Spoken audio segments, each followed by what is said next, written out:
궤도에 있는 애들을 얘기하는 거지? 궤도에 있을 수 있는 궤도가 있을 수도 있고 없을 수도 있어? 알겠어. 자, 보자. 자, 반도체와 도체를 구분할 수 있는 중요한 기준 중 하나는 온도에 따른 전기 전도도의 변화이다. 그렇대. 어쨌든 전기가 통하는 도체의 경우에는 온도가 증가함에 따라 원자의 진동이 커지기 때문에 전기 전도도는 감소한다. 그럼 도체는 온도가 증가할 때 전기 전도도가 감소한다라는 게 중요한 거지. 그게 왜 중요하냐면 반도체는 온도가 증가하면 전기 전도도도 같이 증가하기 때문에 얘는 과학 아니고 비문학이니까 이걸 비교해서 내겠지? 자, 근데 이거의 차이가 도체에 있어서는 원자의 진동이 중요하대. 원자가 진동이 커지면 어떻게 된다고? 전자의 흐름이 방해를 받기 때문에 전기 전도도가 감소한대. 그렇구나. 도체의 경우에는 전자의 흐름이 온도가 증가함에 따라서 방해를 받는구만. 자, 그럼 얘 같은 경우에는 원자의 진동보다 전자의 에너지가 훨씬 중요하기 때문에 얘보다 얘가 더 영향을 많이 받는데. 그래서 일단 요거 도체와 반도체의 경우 전기 전도도가 온도에 따라서 다르게 반응한다는 걸 하나 체크해둬야 되고, 그림은 반도체가 전자가 가질 수 있는 에너지를 보여준다 라고 얘기했는데 옆에 그림 안 보이니까 좀 같이 볼게요.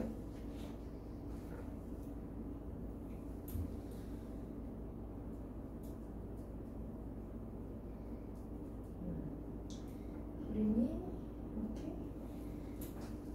나와 있죠? 자, 그림처럼 어떤 폭을 가는 것을 파울리 베타 원리로 설명할 수 있다.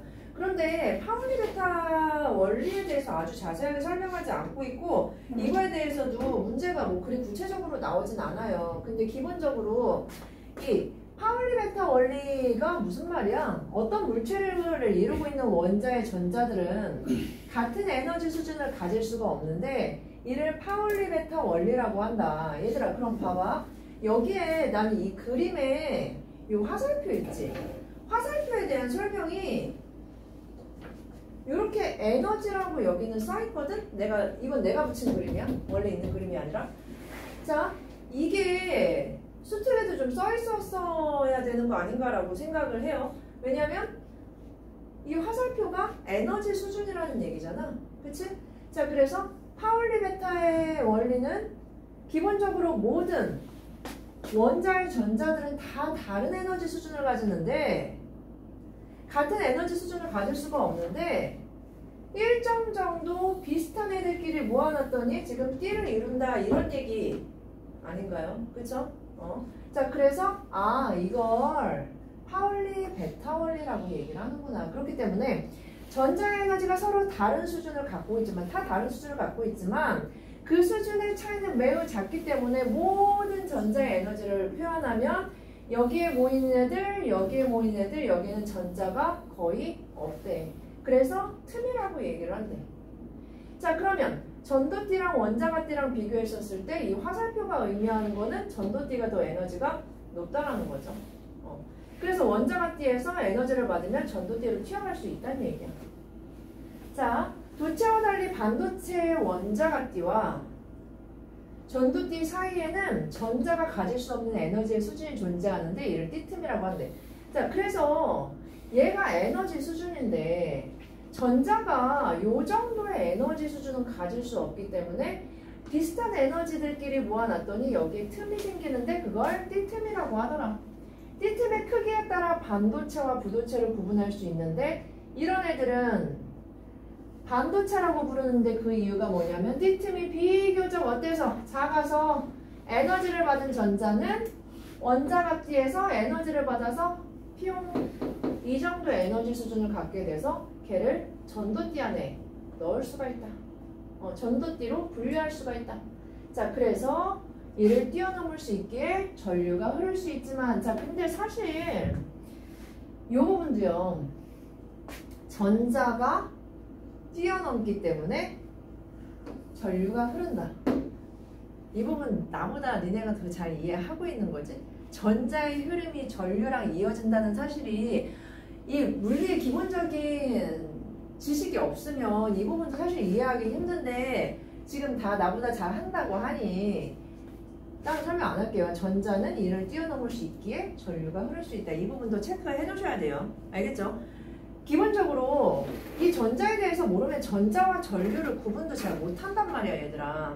근데 지금은 잘 하고 있는 것 같으니까 일단 비문학에선 얘랑 얘랑 구분해 주면서 확인해줘야 된다는 거 체크해야 되고, 부도체는 띠틈이 매우 크기 때문에 에너지를 받아도 전자가 띠틈을 뛰어넘는 것이 거의 불가능해서 전자의 이동이 없으니 전류도 흐르지 못한다. 자, 반면에 도체는 어떻게? 띠틈이 존재하지 않아라고 얘기해서 띠틈이 존재하지 않아. 그래서 가끔은 뭘로도 나온다? 이거 그림으로도 나와 얘들아. 뭐가? 원자각띠와 전도띠 사이에 틈이 있는지 없는지를 통해서 이 부도체 반도체와 도체를 구분하기도 해요. 이미 지난 수능 특강에 그렇게 나왔었어. 자, 그래서 전류가 잘 흐르는 물질이다. 그렇구만. 순수한 물질로 이루어진 반도체를 고유 반도체라고 하고, 고유 반도체에 다른 물질을 소량 첨가하여 고유 반도체보다 전류가 더 잘 흐르는 불순물 반도체를 만들기도 한다. 중요한 게 이제 뒤에 나오는 불순물 반도체죠. 자, 그래서 고유 반도체는 불순물 반도체랑 어떤 성질이 다른지를 확인해 둬야 되는데, 뒤에 나오는 N형 반도체와 P형 반도체를 둘 다 불순물 반도체로 분리해 놓고 읽는 게 일단 중요해 얘들아. 불순물이 섞여서 무조건 어떻다는 얘기야? 기본적으로 전기가 더, 전류가 더 잘 흐릅니다. 자, 보세요. 불순물 반도체는 이제 여기서부터가 어려워지는데 N형과 P형 반도체로 나뉜다. 고유 반도체의 인과 같이 최외곽 전자가 5개인 원소를 소량 첨가하면 N형 반도체를 만들 수가 있는데, 기본적으로 이유는 뭐야? 전자 4개가 실리콘과의 결합에 쓰이고 전자가 몇 개 남아? 하나가 남는 경우인데, 그림을 한번 보세요. 옆에 그림 보면 이런 경우야. 요게 그림 얘기하는 건데, 이건 지금 딱 원소가 맞지 않아서 4개라고 얘기할 수는 없지만 이 부분이 똑같아. 나머지는 결합에 이용됐는데 이렇게 하나가 남는 거야. 하나가 남아서 얘를 뭐라고 부른다? 잉여전자. 그럼 우리 자유전자라고 하지 말고 우리 과학 아니니까 잉여전자라고 써주자. 잉여전자. 얘가 잉여전자인 거야. 오케이? 나머지는 잉여전자로 존재한다. 이 잉여전자는 핵에 느슨하게 한번 동그라미 해줘. 느슨하게 결합하고 있으며, 잉여전자의 에너지 준위는 실리콘의 뜰틈에 있는데 라고 얘기했는데, 이 그림 좀 보세요. 칸이 없어서 좀 작게 그렸는데, 이게 전도띠고 이게 원자가 띠면 중간에 전자가 가질 수 없는 에너지 수준인 요만큼이 띠틈이란 말이야. 그런데 이 잉여전자의 에너지 준위, 그러니까 에너지의 수준은 전도띠에 비교적 가까운 곳, 여기에 이 정도래. 사실은 이 잉여전자는 이 정도의 에너지를 가질 수가 없는데도 불구하고 얘는 남아서 그런지 실리콘의 띠틈에 전도띠에 비교적 가까운 곳, 요 정도의 에너지 수준을 갖고 있대.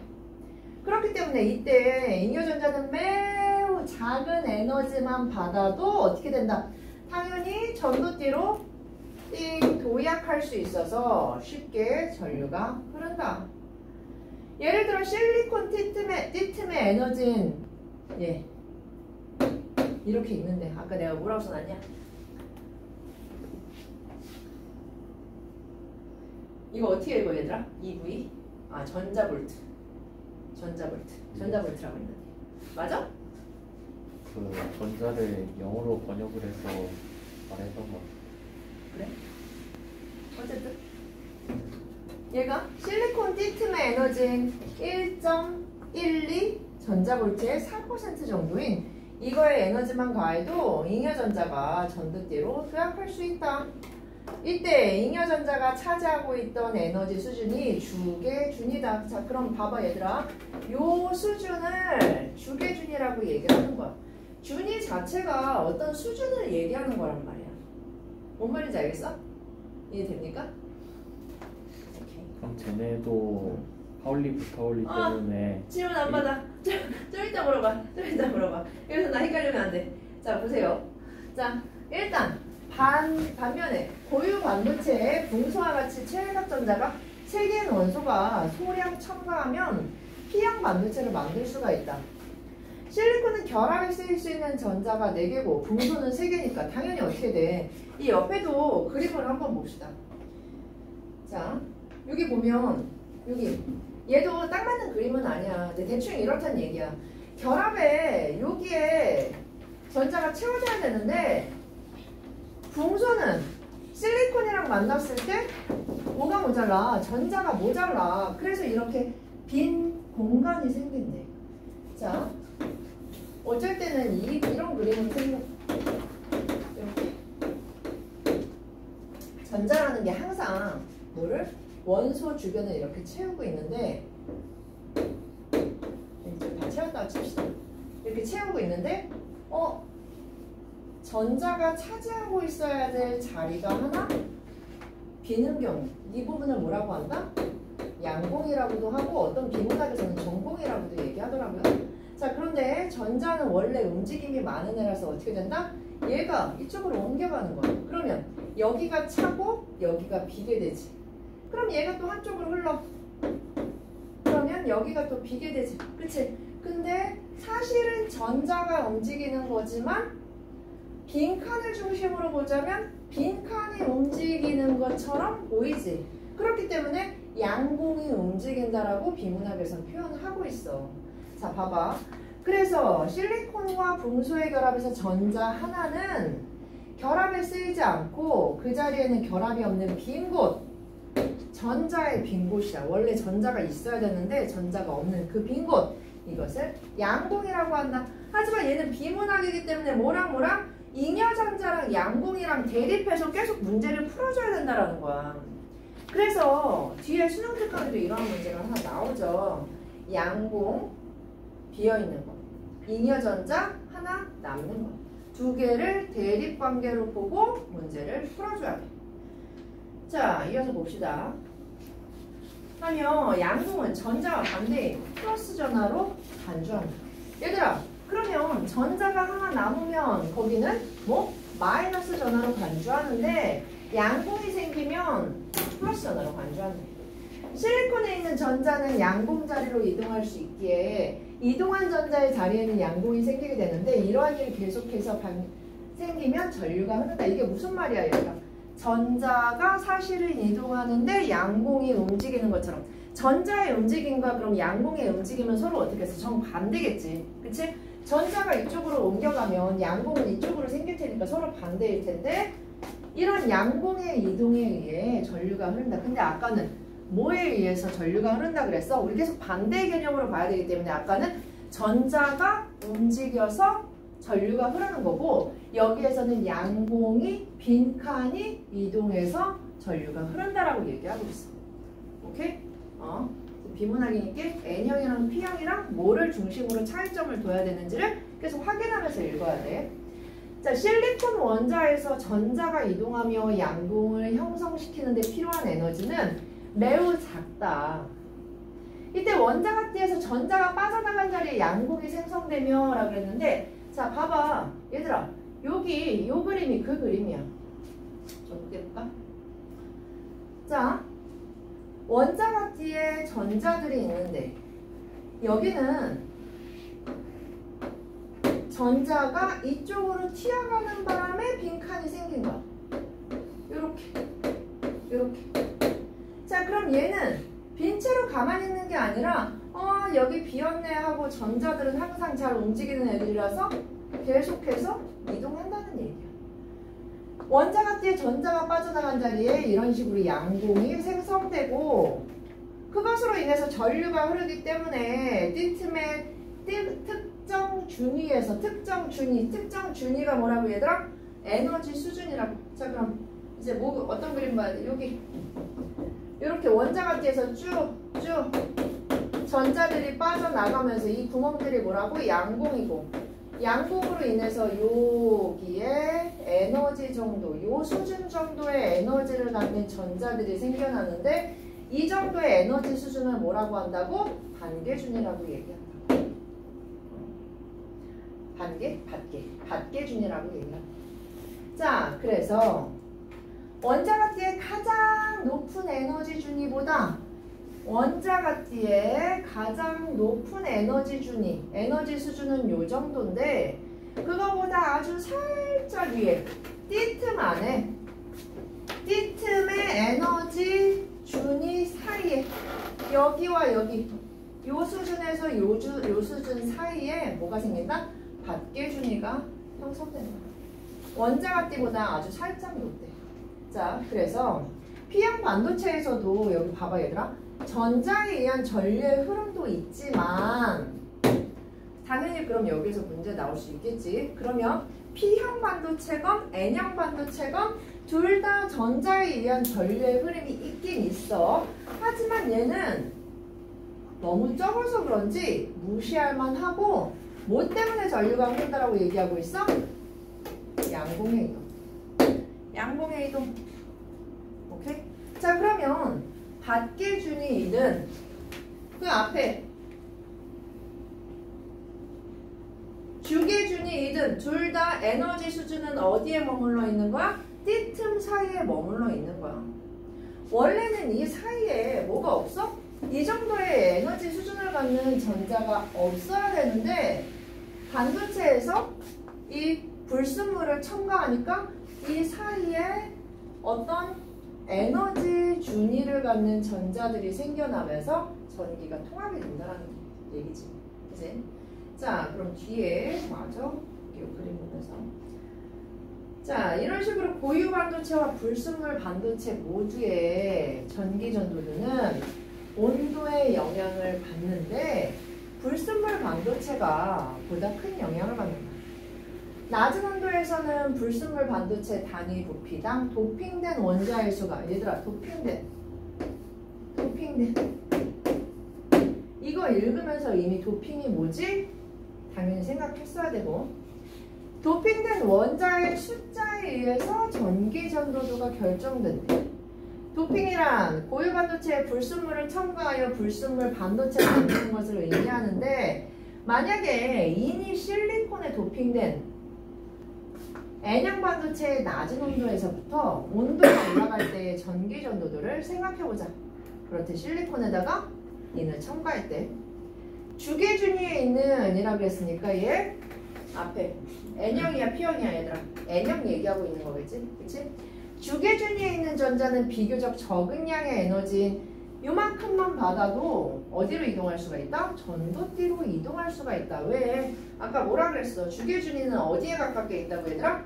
주계준위는 전도띠에 가깝게 있고 밖계준위는 원자가띠 가깝게 있어. 어떤 게 어느 띠에 가깝게 있는지를 확인해야 돼. 알겠지? 자, 그래서 얘는 쉽게 전도띠로 이동할 수 있다. 따라서 온도가 올라감에 따라 N형 반도체의 전기의 전도도는 증가하게 된다. 그러나 특정 온도 범위에서는 온도를 올려도 전기 전도도가 크게 변하지 않고 일정 수준을 유지한다라고 그랬는데 얘들아 생각해봐. 여기에 원래는 전자들이 있었어. 근데 온도가 올라감에 따라서 얘네가 다 이동을 했어. 그치? 근데 여기에 한정없이 전자가 있는 게 아니기 때문에 어떤 온도가 지나가고 나면 전자가 고갈된 고갈 범위가 나타나는 거야. 여기에서의 고갈이 무슨 의미라고? 전도띠로 넘어갈 수 있는 전자들이 고갈됐다는 얘기야 얘들아. 그럼 이 글보단 그림 보면 이해가 되지 얘들아. 올라갈 만큼 다 올라간 거야. 이렇게 나뉘는 이유는 특정 온도에 다다르면 주기준위에 있는 전자들이 소진되어 매우 미량만이 전도띠로 도약할 수 있기 때문이다. 그림 보면서 이해하세요. 알겠죠? 자, 그런데 이제는 온도를 고갈 범위 이상으로 올림에 따라 전기 전도도는 고유 범위로 들어가게 되는데, 고유 범위 재밌어요. 고유 범위란 순수한 실리콘의 성질이 발현되는 구간. 그렇대. 일단 여기에서 고유 범위의 직접적인 정의는 이거야, 얘들아. 순수한 실리콘의 성질이 발현된다. 아, 그러면 우리 이 안에 띠틈 안에 이렇게 전자가 생기는 거는 불순물 때문이었는데, 이제 불순물 때문에 생긴 전자들의 움직임은 다 고갈되어 버렸고, 어떤 온도 이상이 되면 드디어 실리콘의 순수한 성질, 불순물 때문이 아닌 실리콘의 순수한 성질이 발현되는 그런 온도인가 봐. 자, 그래서 높은 온도는 실리콘의 원자각대에 있던 전자에 전도띠로 도약할 수 있는 충분한 에너지를 제공하게 된다. 자, 그럼 봐봐.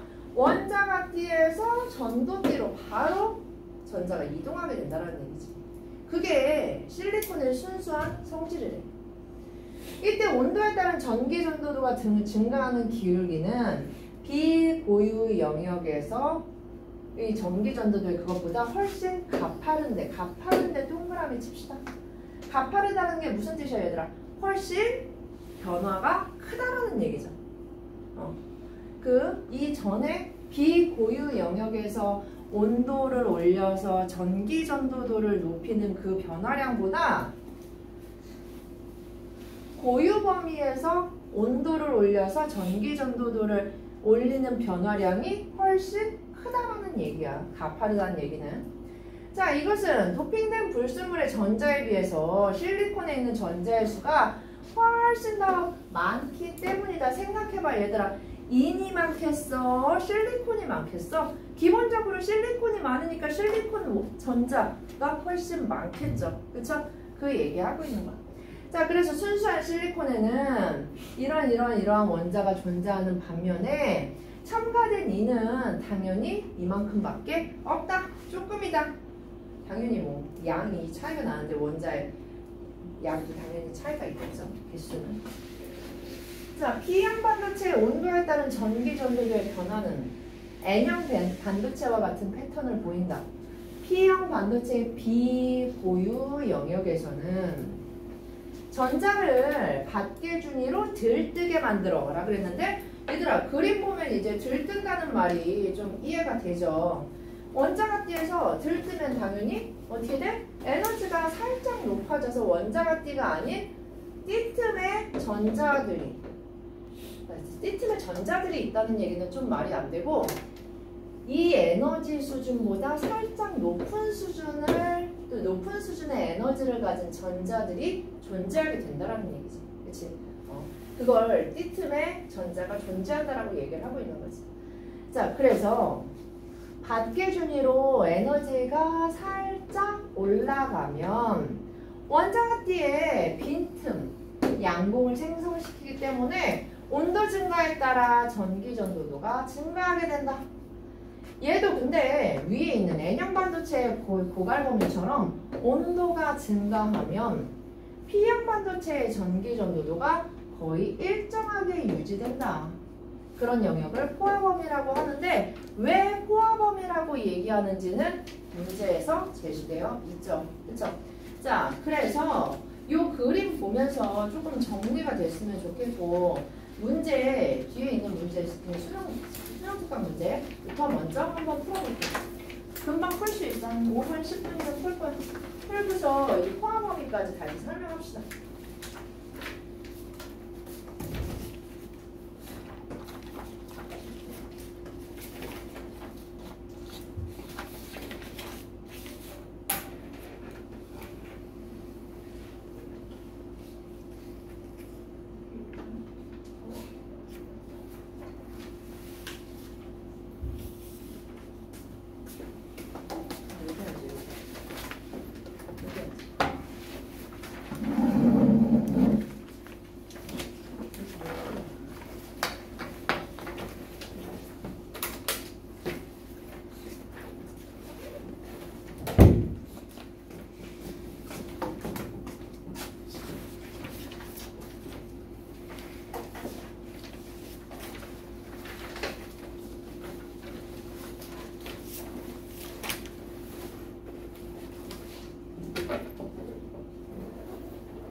당연하지. 시간을 봐봐. 절대 안 돼. 절대 안 돼. 뭔가 어디서 안 돼.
거의 다 풀었죠? 봐봐 얘들아.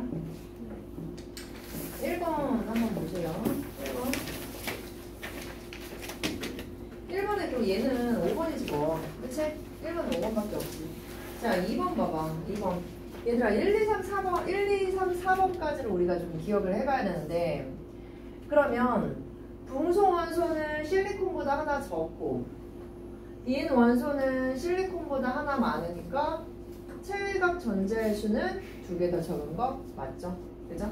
1번 오케이. 2번 원자가띠의 전자는 에너지를 잃어야 전도띠로 이동할 수 있다라고 했는데, 얘들아 봐봐. 아까 원자가띠에서 전도띠로 어떻게 해야 돼? 에너지를 잃는 게 아니라 에너지 준위가 더 높아져야 되니까 땡. 그지? 답은 2번이네. 3번 도체를 구성하는 내용, 내가 말 잘못했네요. 1, 3, 4, 5번을 좀 기억해야겠네. 도체를 구성하는 원자의 진동은 도체의 전기 전도도에 영향을 줘서 진동이 커질수록 방해를 한다라고 얘기를 했었죠. 앞에 나와 있던 얘기고. 오케이. 4번 도체는 반도체와 달리 전자가 가질 수 없는 에너지의 영역. 뭐라 그랬어 얘들아? 전자가 가질 수 없는 에너지의 영역 띠틈이라고 했죠. 띠틈이 없는 게 도체죠. 그래서 4번 오케이. 부도체의 띠틈을 뛰어넘는 것이 반도체의 띠틈을 뛰어넘는 것보다 어렵다. 그러니까 부도체죠. 그래서 1, 3, 4, 5번 다 맞고 2번의 답은 2번. 3번은요. 얘들아 이거 아까 설명하면서 얘기했죠. 3번이 몇 번이야? 5번. 그렇지. 5번. 주로 관여하는 전화의 보호는 니은이 디귿이 플러스라고 얘기했죠. 그죠? 자, 그러면 기억과 니은은 모두 불순물이 첨가되지 않은 물질로 이루어져 있다라고 얘기했는데 니은은 아니죠. 기억과 달리 니은은 전류가 흐르기 위해선 전자의 도약이 필요하지 않다. 땡. 니은과 달리 기억은 전도띠에서 파울리 베타의 원리는 다 적용된다라고 얘기했죠. 디귿과 달리 니은에서는 원자 간의 결합이 존재하죠. 그치? 둘 다 존재합니다. 자, 그래서 3번에 5번이었고 4번을 별표하고요. 얘들아, 내가 아까 뭐라 그랬어? 얘는 지금 물리가 아니라 비문학이기 때문에 P형 반도체랑 N형 반도체랑 대립되는 단어들을 그대로 이해해야 된다 그랬지. 그대로 대응시켜야 된다고 그랬어. 자, 근데 아까 본문에서 뭐라고 얘기했어? 고갈봉위에 있는 설명을 보면은요. 자, 특정 온도에 다다르면 주계 중에 있는 전자들이 소진돼요. 매우 미량만이 전도띠를 도약할 수 있기 때문이다 라고 얘기를 했어. 그런데 누가? 전자랑 또 인여전자랑 양봉이랑 서로 대립되는 그런 단어로 봐야 된다라고 얘기했죠. 이걸 그대로 적용시키면 얘들아 4번에 몇 번이 답이야? 4번에 5번이죠. 받계준위에 있는 양봉의 수가 줄어들어에 별표하시고 전자를 양봉에 대립시켜서 빗어 써야 됩니다. 알겠죠? 자, 그래서 4번에 5번이고 얘들아 여기에다가 네모 치고요. 이상하게 변형시켜 놓으면 알아볼 수 있어야 돼. 오케이? 아까 주계준위에 있는 전자가 소진되어서 여기에서는 받계준위에 있는 양봉의 수가 줄어들어서 마음대로 아무 띄엄띄엄 보시면 안 돼요. 단어. 알겠죠? 4번에 딱 5번. 5번. 윗그릇 바탕으로 보기를 이해하네요. 적절한 것은 이라고 했는데 얘들아 체외각 전자가 3개인 갈륨환소를 첨가했으면 얘는 반도체 가는 무슨 반도체야? P형 반도체죠? 그럼 양봉이 생기는 P형 반도체고 반도체 나는 체외각 전자가 5개인 걸 첨가했기 때문에 얘는 N형 반도체. 자, 그러면 답 몇 번이야 얘들아? 나와 달리 가는 띠틈의 양봉이 존재하는 에너지 준위가 있다. N형 반도체와 P형 반도체 구분해주면 되겠습니다. 그래서 5번의 답도 5번. 신기하네. 다 5번이네. 자, 6번에 A의 의미와 가장 가까운 것은 몇 번? 얘 몇 번이냐? 한번 봐볼까? A가 뭐요? 개수가 넘지 않는데. 자, 그럼 이런 거 나왔을 때 몇 번이라고 찍어야 될까요? 기본적으로 숫자고, 그치? 3파선을 넘어야 숫자라고 생각하면 안 되죠. 그치? 얘 4번밖에 없네. 10시간이 넘게 걸렸다. 6번에 답 4번. 오케이. 자, 일단 여기까지 보고 요거 OX 있을 겁니다. 지금